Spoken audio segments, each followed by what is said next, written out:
যত সব ফালতু কথা। বই পড়ো আর বই পড়ো, বই পড়লেই যেন সব হয়ে যায়। বই পড়ে যেন মানুষ কত কি করে ফেলেছে। সত্যি হে ভগবান, আবার সেই একই নিয়ম, বই পড়ো আর পরীক্ষার খাতায় গিয়ে কুগড়ে দাও। আর তুই চুপ করবি, কি বলছিস শুনতে না আমাকে? আমার না মুখটা কেমন নিষ্ফিস করছে জানো তো, মনে হচ্ছে এক্ষুনি গিয়ে কয়েকটা প্রশ্ন করি, তারপর ওনাকে বুঝিয়ে দিই আসল পড়াশোনা কেমন হওয়া উচিত।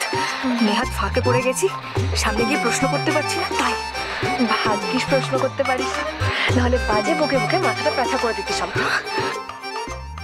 তোমরা যে সুযোগটা পেয়েছো সেটাকে কাজে লাগাও।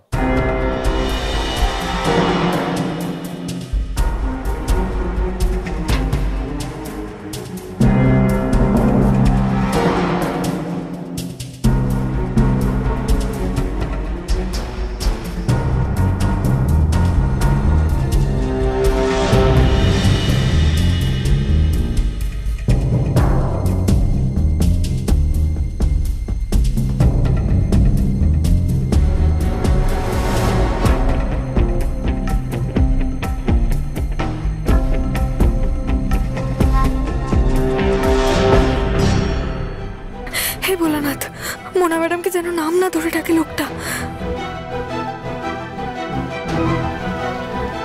এই যেমন মোনালিসা দত্ত,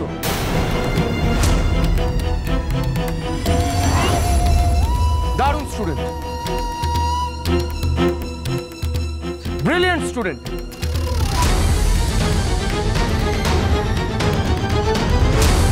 ফার্স্ট ইয়ারে 2টো সেমিস্টারে ও টপ করেছে।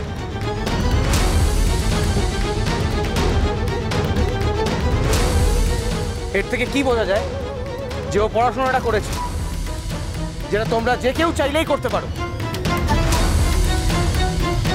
নোবেল হিল টপে মোনালিসা দত্তর মতো আরো অনেক সিরিয়াস স্টুডেন্টের দরকার। তোমরা যতক্ষণ না এই কলেজ থেকে পাস আউট হচ্ছ ততক্ষণ আমাদের রেসপন্সিবিলিটি, আর আমরা আমাদের রেসপন্সিবিলিটি পালন করব। মাথায় রাখবে, অ্যাডমিনিস্ট্রেশন তোমাদের পাশে ও সঙ্গে আছে। আমি 7 দিন এখানে থাকবো, যখন যে ক্লাসে ঢুকতে ইচ্ছা করবে সেখানে ঢুকবো। অবজার্ভ করব যে তোমাদের কোথায় কি অসুবিধা হচ্ছে। তোমাদের পড়াশোনা নিয়ে যদি কোনো সমস্যা হয় তাহলে তার ইমিডিয়েট রিজলভ করা হবে।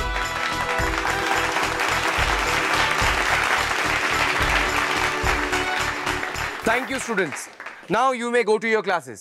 Have a good day.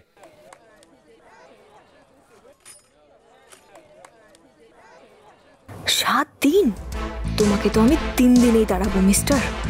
তোমাকে তো এখানে রাখা যাবে না, কারণ মোনা ম্যাডাম তো কথা শুনবে না, আর দাদুর কথার খেলাপ আমি করতে পারবো না, আর মায়ের শরীর নিয়েও কোনো রিস্ক নিতে পারবো না। এই রহস্য কোনো দিনও কারোর সামনে প্রকাশ পাবে না।